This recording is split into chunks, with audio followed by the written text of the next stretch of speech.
Welcome to the Chase Merrill podcast. I am your host, Chase Merrill, and we are all about helping people get freed up from what's holding them back so they can build up who they were made to be. If you want to help us continue to make an impact with this podcast week in and week out, consider joining our new Patreon community. For as little as a cup of coffee a month, you can be a part of helping us get the message and mission of the podcast out to more people more effectively. This is a way that we can come together as a community, and you'll get access to behind the scenes stuff, additional resources and content, and so much more for just as little as $5 a month. You can head over to chasemerrill.com and click Patreon to jump in and get started. Now let's jump into today's conversation. Well, here we go. Welcome to the Chase Merrill podcast. Today, my guest with me is Pastor Kelly Schmidt. Hi, Pastor Kelly. Welcome to the podcast. Thank you. It's so great to be here. Yeah, I should say Pastor Kelly, and then the present role that you're in. Although I don't know you ever stop being a pastor, especially a pastor at heart. But when the title shifts, yeah, I just know that that's part of who you are. But right now, you are in a different kind of role that you've also had and held as well as you've been a pastor. But Professor Kelly down at George Fox University. Welcome to the podcast. I cannot wait to have this conversation with you as part of the 52 Project, someone on my 52 list who's made an impact in my life, and I get to share a piece of that with the world today, a piece of you, if you will, and just super thankful to get to do that today. For those that have no clue who you are and no concept of the connection or relationship here, would you give them just a little snapshot who you are, maybe where you are right now in the world, kind of what you're doing? Yeah, I certainly don't think I'm anyone that's that significant, but I've been able to do some things. I think some unique things that I bring is that I was not raised in a Christian family per se. I met Jesus when I was in college, and so grateful for that, so grateful for InterVarsity Christian Fellowship that I was part of. But that really captivated my life. And from there, I went on and was able to work as a campus minister, was able to be a missionary in China, and eventually was able to get involved with a local church. Really, I was hoping it would be a short-time gig, but I got involved with Church of Living Water. And apparently I needed a lot of work and a lot of coaching because I was able to do that for 9 years and really benefit from the teaching and the leadership. And then went to California and was with another church. And now, I really, during all of those phases, I said, well, this is what I'm going to do. And about the time I left Living Water, I stopped saying, this is what I'm going to do, and just said, Lord, I'll go wherever you lead me. And currently that is at George Fox in Oregon, where I get to be a professor, but also, since George Fox is a Christian university, really get to do what I've always done, which is leadership development. Yeah. And so I'm an assistant professor of management, and I'm training future leaders, which is what I've always done. And so I just get to do that in a great way. It's so exciting. I'm thrilled. Yeah. Yeah. And I would add to that, you're great at doing that. I got to have a little window of that up close and personal for about a year and a half. It felt like maybe it was just under, but or just over. But either way, you came on the scene in my life, and Holly and I's life, and our church's life here in Lacey, Washington, as you came back to the area to finish work on. I mean, you have finished it, or you're almost finished it? I can't remember. Almost finished. So my PhD, COVID, all of those things are colliding. And so, I come back to Olympia, where my parents live. Yeah. So, working on your PhD, and I had no clue who you were until you came. And then I had people say, hey, Pastor Kelly's back in town, and, you'd come and visited back at Living Water at our Olympia campus, Pastor John Von Kobler. And at that stage, I think we had just kind of determined, as we've been praying about what the Lord was doing with, if we were going to step into this role as leading Living Water Lacey or not. We felt like I was in it. And you came in and you met with Pastor John and said, hey, I'm here. I'm working on my PhD, and I've got a little extra time to just be wherever you need help, support, leadership, whatever. I'm willing and ready to serve and just be a help in whatever way. To which at that point, I think he knew the the assistance that I would I would need stepping into the leadership role of a campus for the first time. And not only that, but the transition.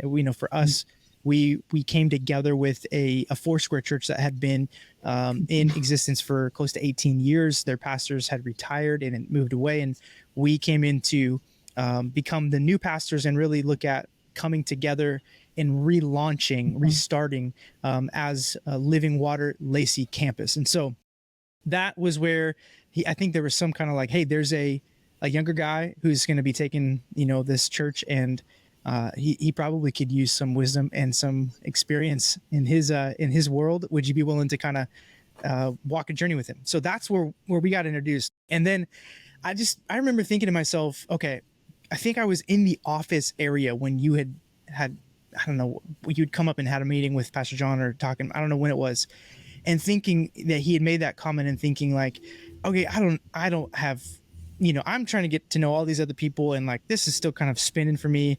I don't really feel like this is going to pan out. Like, this person that used to be Living Water of old that I didn't really get to be a part of and is going to be here and help this new thing. Like, I can't imagine she'll really, like, that'll really be seen through.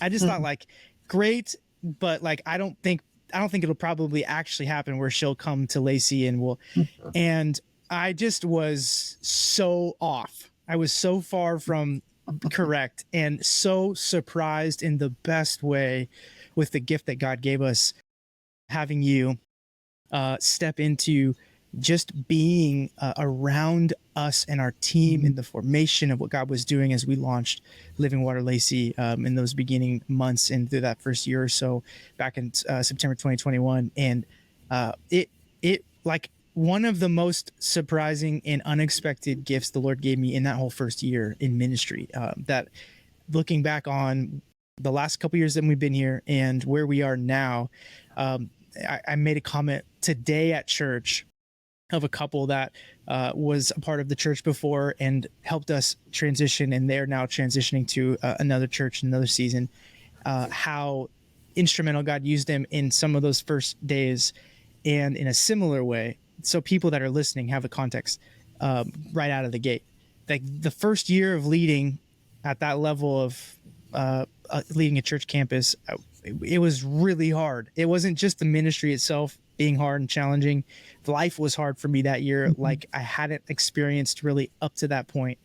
And there were a lot of days where I don't think I felt like I could do anything right, where I felt like all of the decisions that needed to be made seemed like there was no way I was going to pick the right one, and or just discouragement was heavy. And there were days where, after having a conversation with you, or the way the Lord used you to encourage me, speak life over me, help me see something from a different perspective, that like were just absolutely like monumental in me staying the course through that really difficult time that I would have probably, hello for the viewers, the little kitty. I love it. Hi, now get down. Be good. I love it. So for me, like, people won't really know, people that haven't been in ministry in that way. And like, again, you've seen so much of that from the highs and lows and everything in between. So you got to come in and really just, be a person that had been there, done that, and go, hey, it's going to be okay. You're doing all right. Here's a way you could grow. And it was just such a massive gift. And I know I just went on for a while now, but for those listening and watching, I can't express how much Pastor Kelly meant, and still does, but meant to us in that season. I don't think we wouldn't have been able to walk through it with the strength and endurance that we were able to without the words, wisdom, and leadership that you brought to our team and to our lives personally. So on a initial thank you. That's a big chunk of the impact. Wow, I think part of the leadership space that I think was and still is something that has left its mark on our team is how you poured into people when you were here and led leaders while you were here. Will you talk about that passion for leadership and developing leaders? I know where you are right now, and where a lot of where you have been as well has been next generation, kind of like young adult, younger people. I remember hearing you have a real heart for that as well. But it's really been people across the board. Your passion for leadership and leadership development has been there. Where did that come from? And like, just where did that get its start? Yeah. Well, first, thank you as privilege. But let me just say, yay, Holy Spirit, because I'm not particularly known for being an encourager. And I really believe that the Lord, through many processes, but in that season, I think there was a real way where maybe healing and different things where I was just like, my goal here is just to cheer you on. And I think one of the things that I learned is how powerful that is. I would also clarify, when I think you paint the picture of what this type of restarting the church was like, you were in the absolute most difficult context. I mean, there's one thing to plant a church like from nothing. That's a whole very difficult concept. But when you take a church that exists and then you try to revive it or have it change into something else, that is the most difficult thing to do. And I think one of the things I observed as you came in is there was a lot of dissatisfaction, and you kind of took the brunt of that, but you did it so graciously, and you did it in a way that, like, honor. That was what, and I love Church of Living Water because I really do think Pastor John has instilled this concept of we honor those who've gone before us. But it was a tough place to honor, and yet you repeatedly honored, and that impact, you couldn't just go in there and say, this is my vision, this is what I want to do, either get behind me or we're leaving. You came in and you said, man, I want to honor what you've done. I'm going to make changes slowly, but I'm still going to make changes. I'm going to be humble. And I'm sure there were tons of critiques. And yet for me, I was just like, I could just get to sit in the back and cheer you on and just go, hey, great job. And if there really is something heretical or a huge red flag, I will wave it. Yeah, but totally. Here's what I know is I know that I've survived making tons of mistakes, and you are doing so much better than I did when I was at that age. So I just thank the Holy Spirit, and it was wonderful. That was so great. I think again, young guys and I haven't always gotten along. Even Pastor John and I, we've had to work really hard to build our relationship and now have a wonderful relationship. But boy, I think with you, something clicked where I was like, man, I can cheer this guy on, and he gives me hope for the future of the church. I was a numbskull when I was his age compared to where he is. And that gives me so excited. And really, I think the Lord spoke to me out of that this next season of my life, again, shockingly, I moved to a new town. I get involved in a church, and guess what? There's a 30-something pastor who I get to cheer on. Yeah. I'm like, wow, this feels like deja vu. So I just want to make sure that's clear that it was a tough year. It'll always be a tough year, your first pastorate. You had a uniquely tough year. Yeah. And you survived, and that's good. Yeah. No, I appreciate that. I'll come back to that question on leadership in a second too. You made me think about one more thing as you responded. I appreciate those words as well. There was this, when we had prayed and considered about stepping in there, part of what in my like ability to take what I felt the Lord confirm in us, which was a call to this assignment, right? We still layered everything through this filter of wisdom and discernment with that. If he would have said go without any of that, we would have done it anyway. But there's still that kind of that grid of like, okay, some wisdom and discernment. And I thought through the lens, okay, this is different than just a normal church plant, blending a church that came before, and then also coming from a church where there was a culture pre-established that people might come to anticipate or expect as well, kind of brought two ends of expectation to a new, version of what was going to come up, that I went and looked at all of that, with some foresight, not enough to know actually what was going to happen, but that was in my mind. And at that time, Pastor Steve and Joan Purdue, seasoned ministers, in their later years, 40 plus years of ministry, etc., had been in the interim role at the church while things were in transition, and where Pastor Steve and I was kind of, we had great relationship. This is an amazing mentor of mine who, I loved dearly and made a massive impact. In fact, if he was still alive, he would be on this project without a For doubt. sure. For sure. And when he passed away, the first couple months that we had started Living Water Lacey, it was just such a huge blow to me because of this sense of experience and wisdom and leadership out of a person that was able to kind of go, again, like I mentioned, I've been there and done that, but with I want to see you win and succeed as well. That the Lord just brought you in a, again, so unexpected way, but like such a clear pastoral presence for me. Like it wasn't just ministry role, job at the church, kind of, you can fill this need. It was like a personal gift of, without Pastor Steve's presence, there was this void. And it was like, God was like, well, I'm going to answer that in large part with Kelly Schmidt. And you're going to be able to have not only an advocate, somebody who's championing you and cheering you on, but is also going to be when you don't know what to do, you're going to have a lot of comfort being able to go, hey, what do you see? And how can you help me as I'm getting my feet from under me, lead other people who are trying to help me, right? That was what I recognized. I didn't even really understand what I had until it was gone, was your ability to come around me and the other leaders and volunteers and people God was bringing, and then be a conduit, a bridge, liaison, whatever else you want to say, to be able to go, here's how, you around Chase and Holly can help grow and go where God's calling you guys to go. That Pastor Steve, that gap that he left, you were able to fill. So anyway, just that, I'll kind of wrap up there, but man, that can't be understated, the gift that was. Let's brag on Pastor Steve and Pastor Joan real quick. Yeah, absolutely. They're amazing people, impacted my life as well. I'll be honest with you, that's who I told John I wanted to work with, was Steve Perdue. And then you guys over the summer had made this switch. So, the Lord knew what he was doing, but that's quite an honor. And talk about a man who is filled with encouragement. That's Steve Perdue. So, well, I think his wisdom and their understanding is that, we can always be more strategic. We can always make decisions. But again, it's that fundamental character of loving Christ and loving people, and all the details will work out. Yes. And that first year, again, we want to love people. We want to care for them.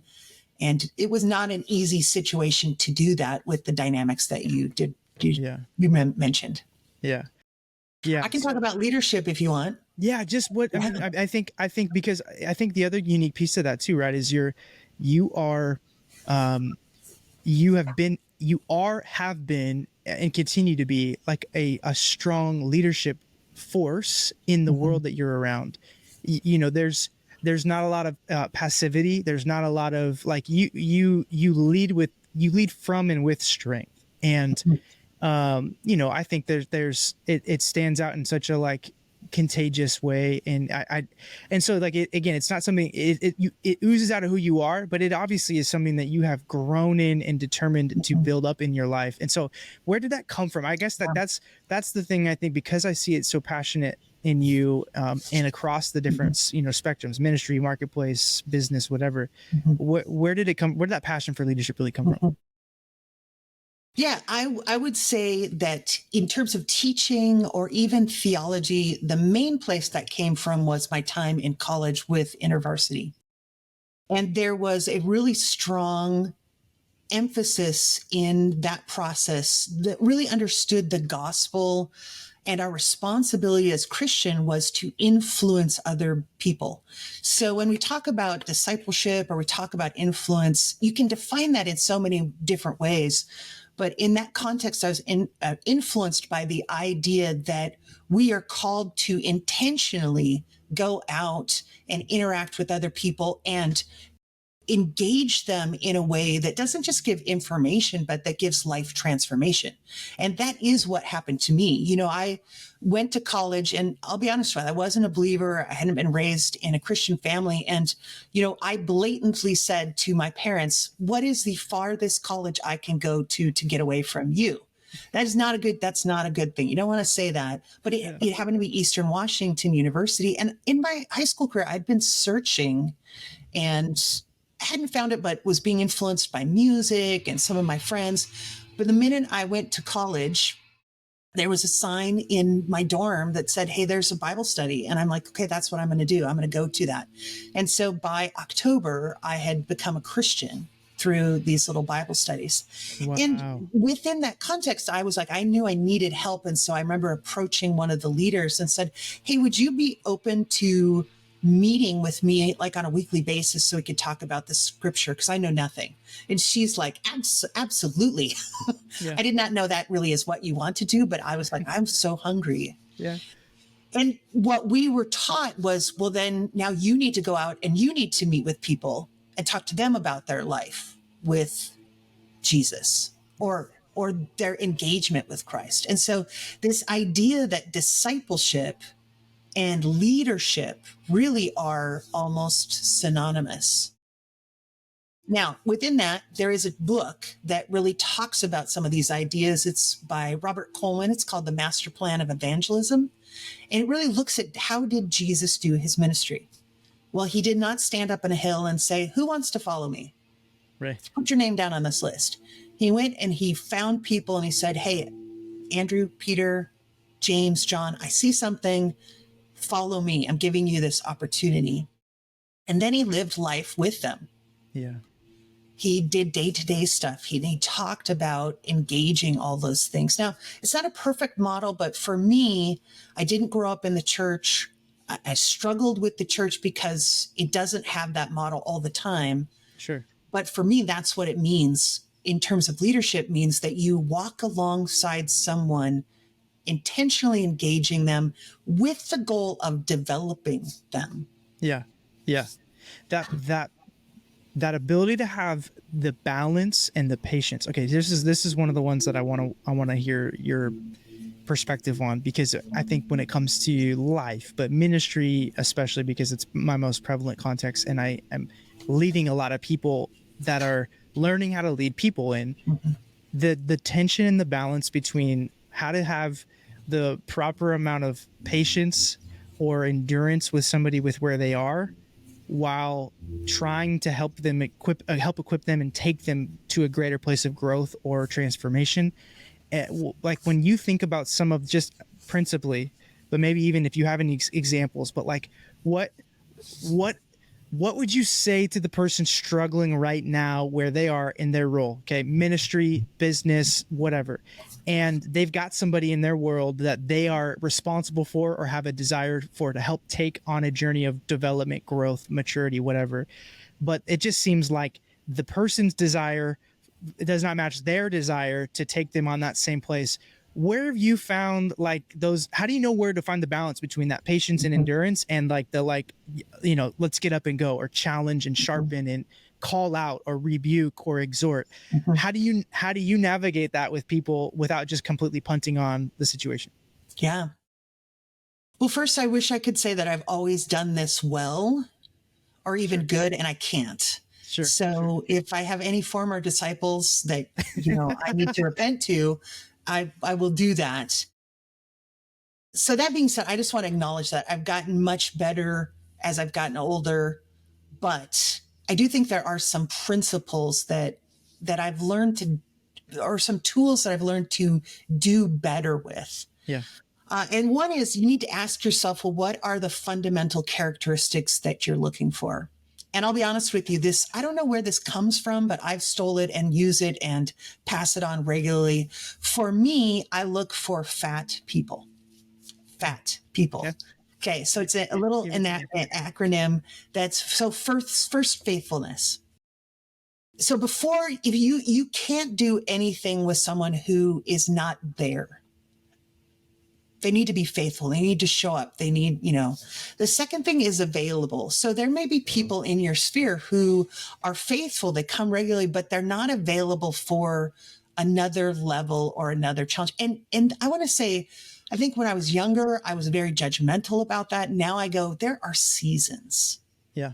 And I'm much more gracious going, man, this is your whole life. And while this, you may not be available in this season, that may be a season, but there has to be, are you willing to put in the work to learn and to grow and to even go through the process or be in the process? And that's a question for me as well, because Sure. this is going to be a process.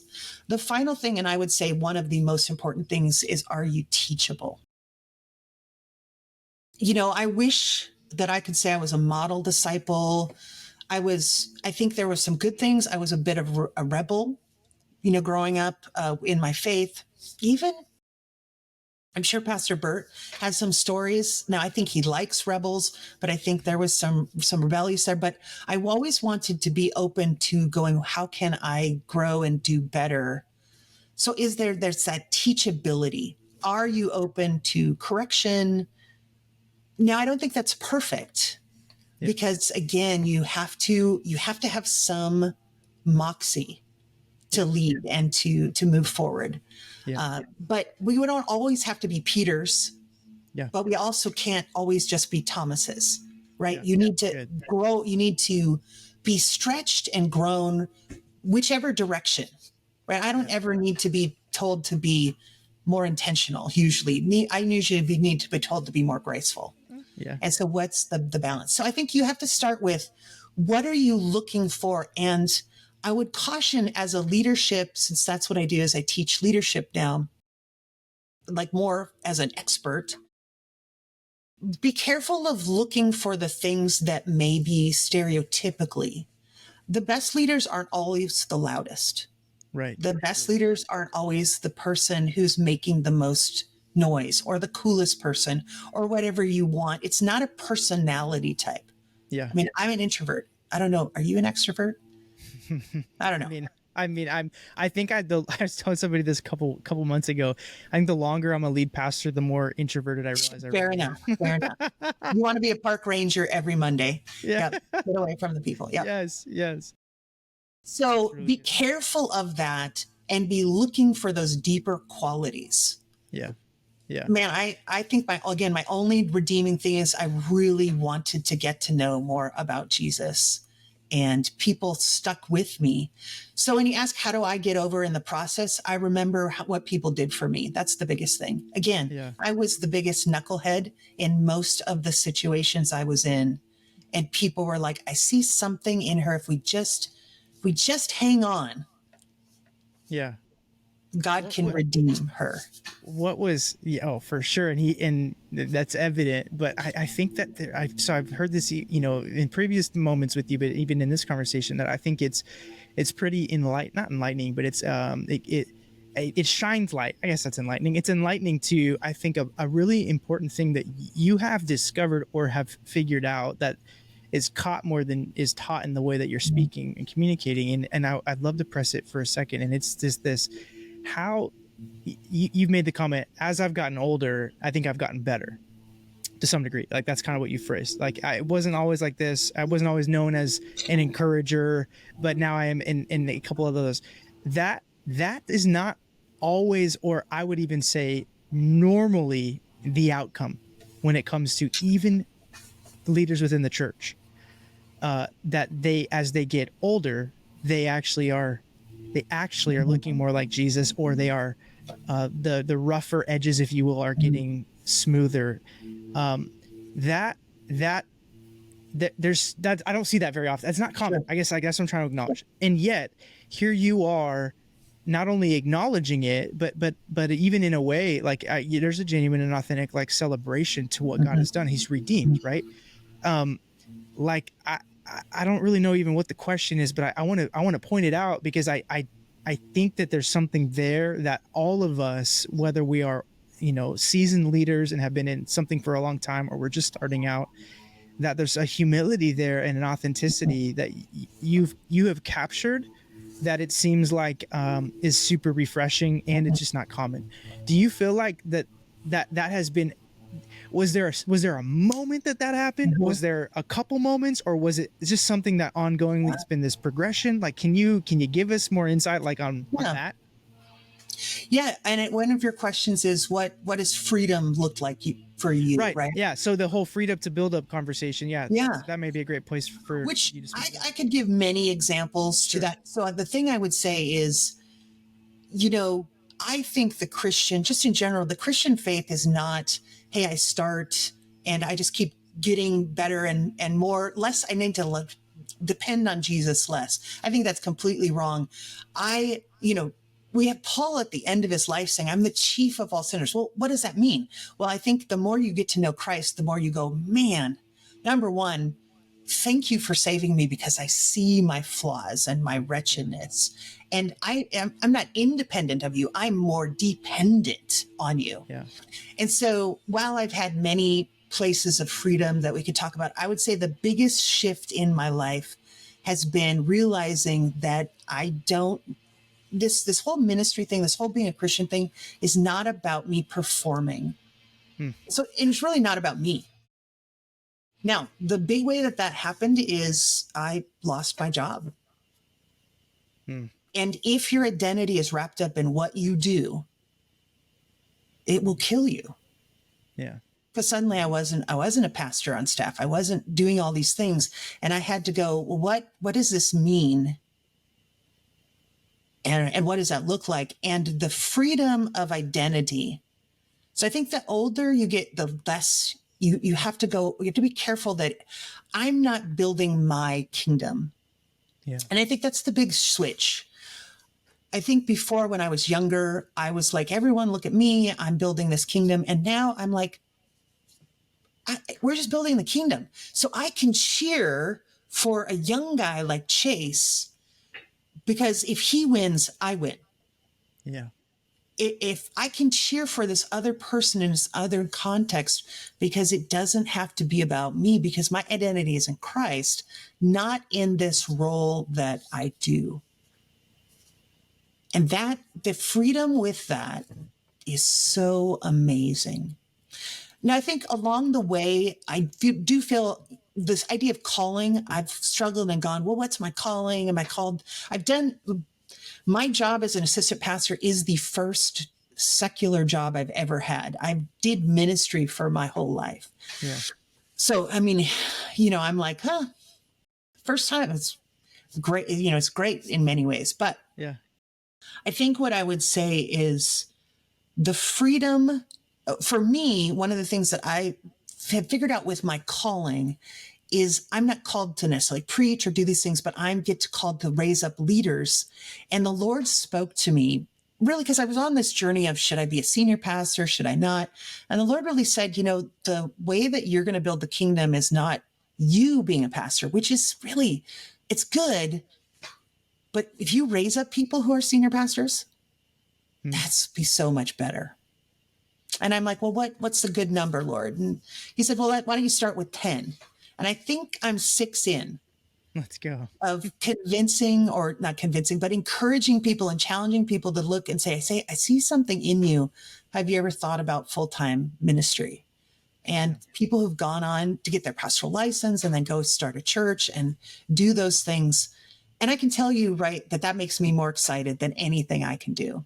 Yeah. And right now with my students, I tell them, I said, listen, I hope that all of you go on to be greater than I am. That will give me so much pleasure because I'm small, but you all impacting your lives, you can go, it's that exponential growth. Jesus had 12 guys, and yet the way he sowed into them has produced this worldwide church. Yeah. Why do we not follow that model? So Yeah. over the years, I'm way more excited about what the people I influence do, and so excited when they succeed. Yeah. That I don't know if in that 6 count that if I'm in that or not, but if maybe I'm a side to the 6, but I should count because of the way that your encouragement and that kind of stuff really kept me in that calling for, kind of protected me in that for that first difficult season. And I think part of what I heard you say just now too is that confidence and security in your identity, how freeing it is. I would add to that. Not only did I see that, right? Like when you came in, practically, physically, anytime you came into the church or to meet with me or to pray with me or to whatever, there wasn't this any flavor of it, like she's here to prove herself or to prove something to me, or that if I don't, if she doesn't convince me of this or that, then this will be a ineffective or a not productive.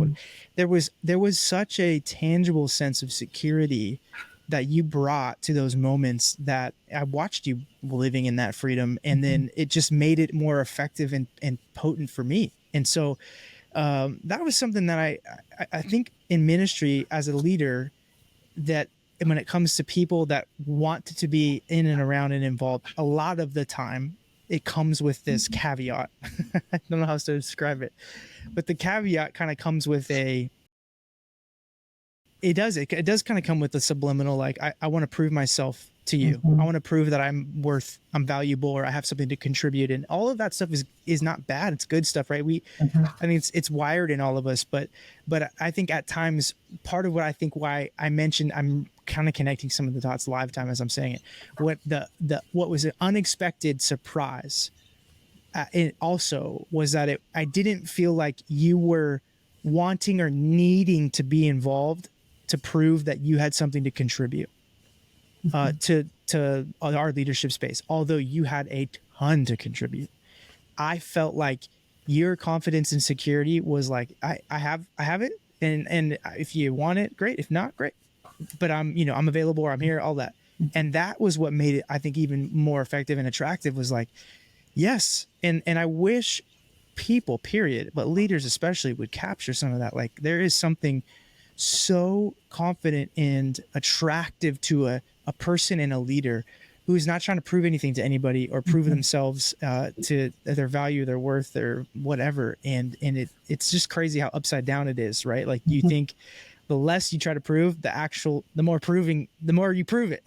It's just such a leadership backwards, principle, but you demonstrated that so well. And I think that's one of the other things I recognize as you're talking to. It really stood out about who you were in that season and who you continue to be, as you say, wanting to champion other people. And it's just something it's so Jesus, you see so Jesus centered stuff in that. And it's awesome. The next generation, if you will, my generation, and then the younger, even then, right. I'm not saying I'm in the youngest generation anymore. That's for sure. But I think that there's going to need to be a larger shift in how leaders take that approach in order to captivate their hearts in a way that will be effective for future leading and developing. And I don't know how else to communicate that, but I could see it being an extremely effective thing to reach the next generation, and almost like a necessary skill and tool to know, not a manipulative thing, not a disingenuous thing, but like to genuinely have the ability to do what you're talking about. I think is going to continue to need to be something that leaders develop. Yeah. Well, I do think there is some developmental, just growing up in life. Sure. And now I have a small sample size, but I've been very impressed with at least some of the leaders that I've seen in Foursquare that are young, that I'm like, wow, they are so much more humble. So I don't know if some of that is a reaction to some of the toxic leadership that, certainly I was influenced, and that I led out of that influence, that there really is not only a cultural shift, but even within the church is pushing back. But I will say, what I appreciate and what I would challenge people, two things. Remember, leadership, in my opinion, and even discipleship, it really is about the character of Christ. So obviously there are tools and there's strategy, and I love talking about that, but really what everything has to come back to character, and not that a person needs to have perfect character. You cannot set them to that standard. Right. I think you have to say, how are they growing? Yeah. And that their roles should develop them into more Christ-likeness. I imagine we could talk about, you would go, man, compared to where I was 2 years ago, what have I learned about the grace and the mercy and the character of Christ, and how that's been developed in me. I'm sure you could give some Yeah. very tangible realities. Yeah. So we have to rethink. Discipleship can't just be about information. Information is important, but a real true discipleship is walking with someone as they struggle with, how do I develop these character traits? And I don't think that has as much to do with age. Do not assume that because a person is older, they've got a perfect developed character. You will be disappointed. Right. Don't assume because a person is younger, they haven't done some of these things, but be willing to go into some of those hard conversations. I am grateful for the leaders in my life that at different times had those hard conversations about character growth. And I will say the points of regret that I have is when leaders did not have those conversations, or I wasn't open to those conversations. Yeah. So Yeah. as when you're leading other people, you can't shy away. Now, it can't always be, here's the way that you're not perfect and like Christ, because that's just discouraging. Totally. But you have to look for those Holy Spirit led times. Yeah. And again, I think something I'm learning is celebration actually is work. Again, when you've got a humble person who's really trying, that usually encouraging them and saying, I want to encourage you and speak courage to you, pays multiple dividends. Yeah. Now, if you were a little more arrogant, we probably would have had some knockdown, drag out Sure. confrontations, because I'm not afraid of that. But Right. fortunately, you were humble. And Yeah. so, Well, yeah, I hope so. But I think that's part of what I respected as well, was like, I knew you would. I knew I wouldn't get to skate by on anything No. like that. You would be able to call me out on that and sharpen me, challenge me. And so, yeah, no, I think that's so good.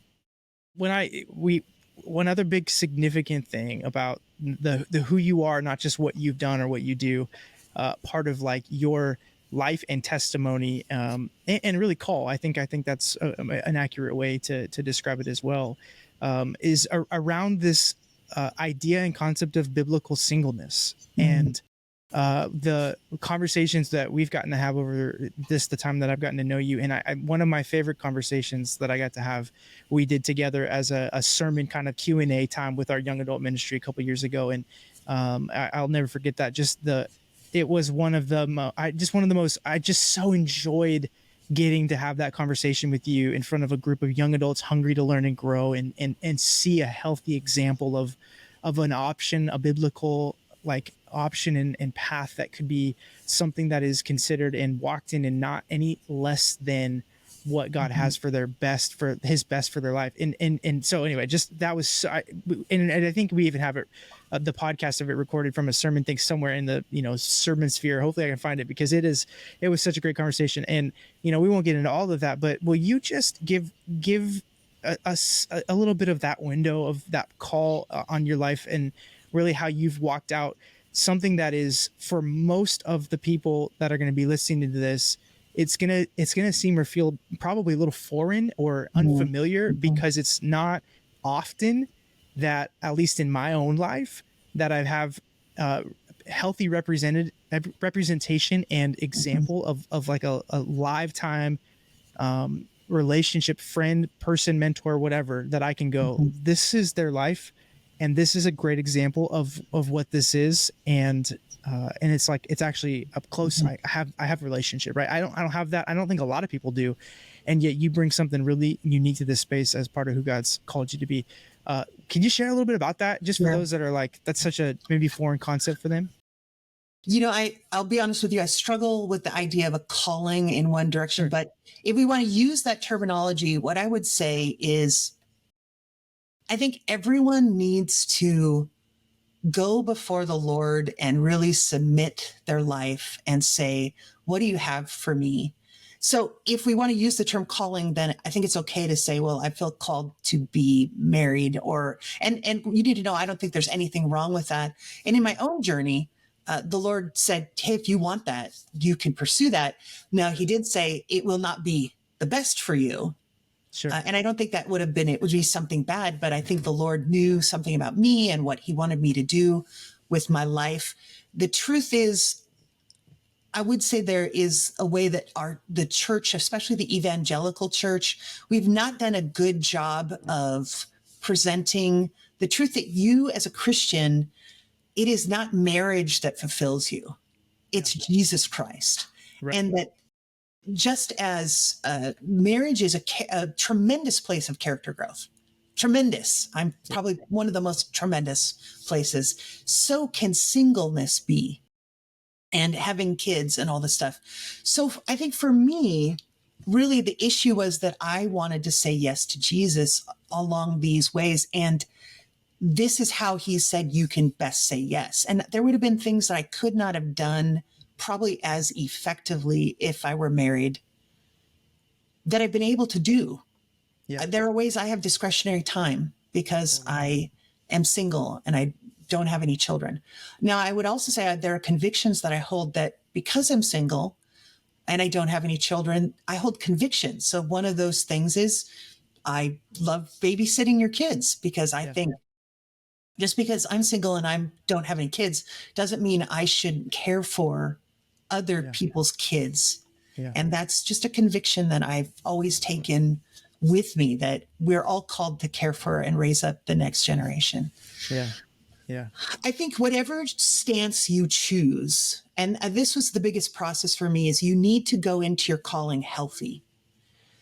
Just because God has said, hey, I do not want man to be alone, does not mean just because you get married, you're in a healthy relationship. Right. And one of the things that I saw through my life was I saw people who did get married and it wasn't healthy. And I went, well, that's now we've just compounded the issue. Right. And I was like, well, that is better to be single than to be in that. So I would challenge you, whatever you feel like you might be called to do, pursue Christ so that you're healthy and that character is developed, because we're called to serve no matter what. I think the world tells us, go get married so you can get stuff out of this. Yeah. And marriage is a call to service, but singleness is also a call to service. There are just different things different ways that you serve. For me, the advice that I would give I'll give it to single people and then I'll give it to married people. Number one, this being single is not, and let's simplify. This is not, I'm not single where I go, I'm just waiting for the right guy to come along. And when the right guy comes along, then I'll be married. I've made a decision that even if the right guy comes along, I would not marry him. Yeah. Yeah. So I've made that choice. It is okay to be in a situation where you're single and you still want to be married. Let's not put that down. But again, the challenge is your happiness and your godliness cannot be wrapped up in that it would be fulfilled when you get married.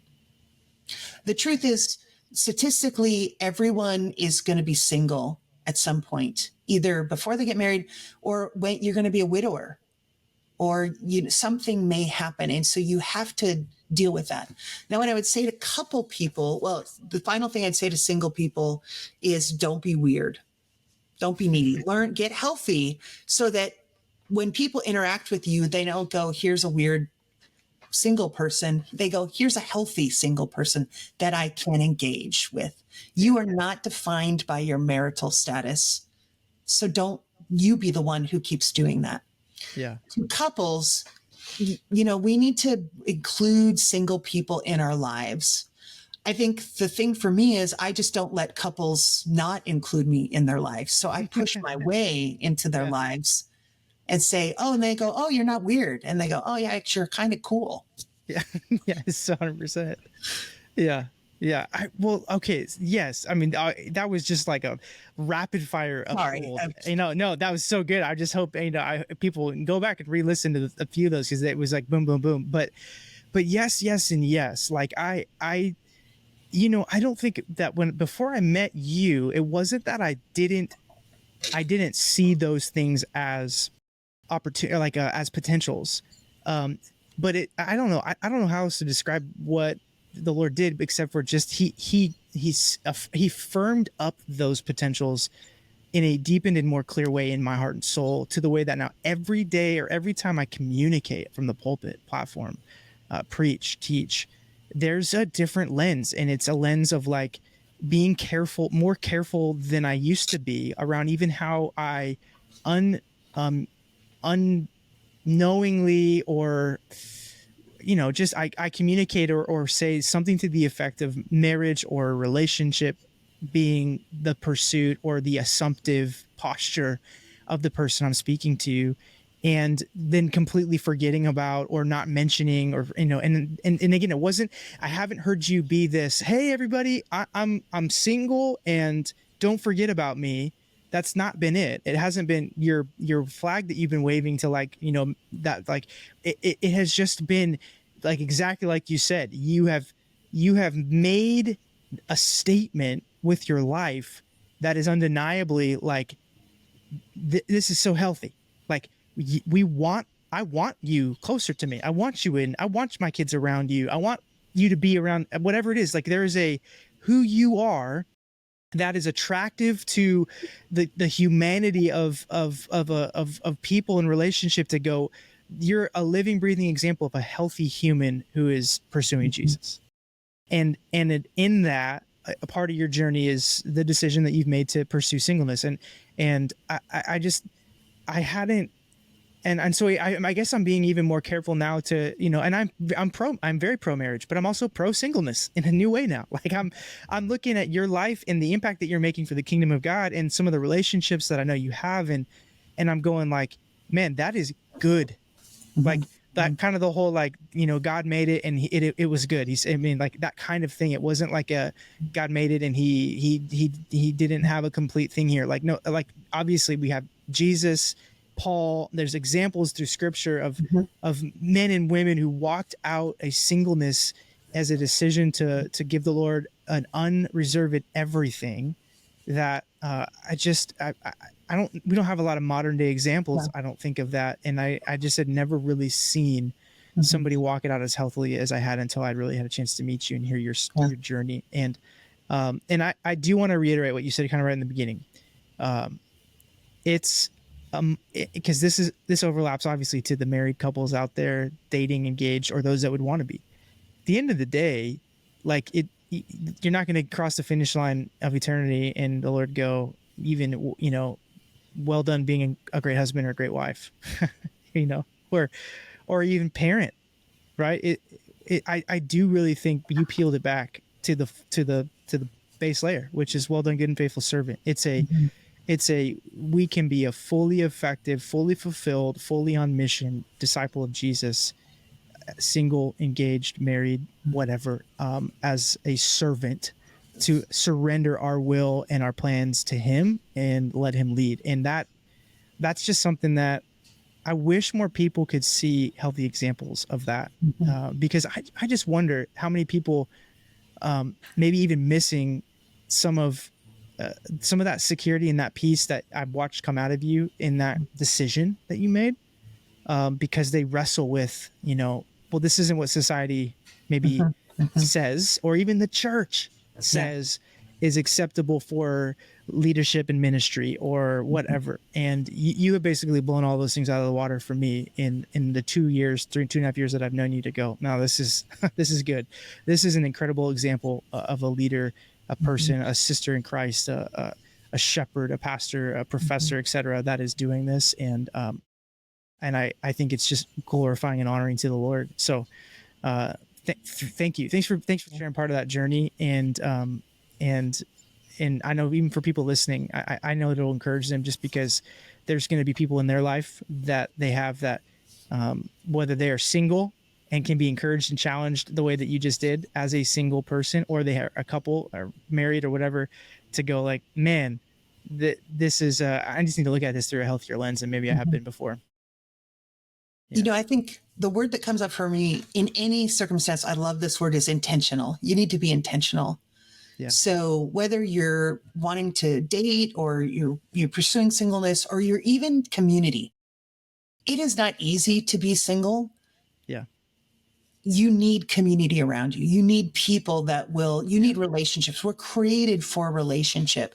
So doing it in the church, that it is so hard if you're not involved in a church. But Yeah. as the church, we do need to be intentional, but you cannot be waiting for other people to be Right. intentional. You have to go up and you have to say, hey, I want to build a relationship. Now, you want to do that in a healthy way. Again, Yeah. what I would say as a single person is that I respect marriages very strongly. And so I don't ever want to do anything that would endanger or compromise in any way. That's just evil. So I'm committed to the sanctity of marriage. But we need to be intentional. We need to be intentional about our own healing. We need to be intentional about our own discipleship. And we need to be intentional about building relationship. Yeah. And I try to build relationship with lots of people. And it doesn't work out all the time, Yeah. but I am intentional. And so that's one of the things that we need to look out, because we really are, a lot of times we fall prey to our ideas or our fears, and they're just wrong. Yeah. Like you maybe for a single person, well, I can't be friends with both a husband and wife. Well, why me? I mean, I don't know. What I delight in is I have different and equal relationships with different spouses. I was intentional that while I might talk with you, I really made sure that I was talking with Holly and getting to know her and getting her gifts and understanding who she was. Because although you're a couple, you're also individuals. Right. And so I want you to know me, both of you, but I also want to know both, of you and other people that they're just, I love hanging out with one spouse, but I delight in meeting and getting to know and hang out. Let's just talk about Kim and Jeff. Sometimes it's way more fun to hang out with Jeff, even though Kim is delightful.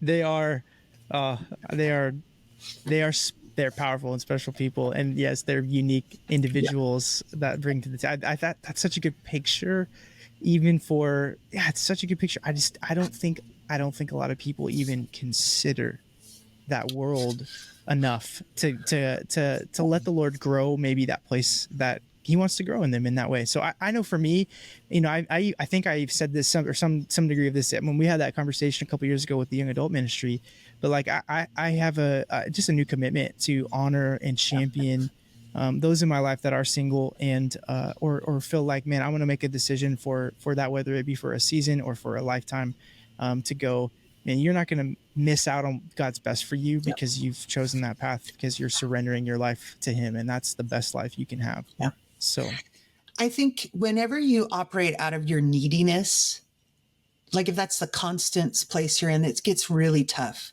So, and my advice for singles is try to operate at being a blessing. That doesn't mean you're a doormat, but that you're not operating out of your neediness, and that you can be a blessing. That's the thing. When people hang out with me, they go, oh, she really is delightful to hang out with. And she really is a blessing. It's so and true. Again, we're moving past those suppositions that we had, and it all needs to be couched in health. I can't emphasize this enough. You need to be working on your own health, but you'll also need to be intentional and take a risk. Yeah. When we are all going, what can I do to feed myself? Man, community gets so small.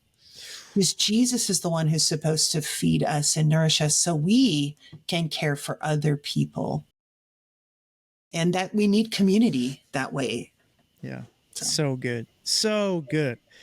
Well, just refreshing talking to you, catching up. As always, I leave our conversations just challenged to grow in more ways than one, and just really thankful again for the unique window that the Lord gave us to do some ministry together and get to grow from you as a leader and be encouraged by you. I still find myself getting encouraged by you periodically when whether it's a text message or even just moments or thoughts that happen in lifetime, that I recall conversations that we had that had connection to that. Just so you're continuing to make an impact here in my life and in our church, and obviously where you are now presently as a professor down there at George Fox and the church. I'm envious of Pastor Lane down there at the church that you're supporting and getting to be a part of now, but love that he's getting a little bit of that as well. So thanks for making it happen. Thanks for the time. Thanks for the impact you've had on my life, Pastor Kelly. And an honor. Yeah, excited to continue to watch what the Lord does in and through you for the body and in the kingdom of God in this season and the days ahead. So Thanks for joining me today. I really appreciate it. With that, everybody listening and watching, thanks for joining us. And until next time, see you later.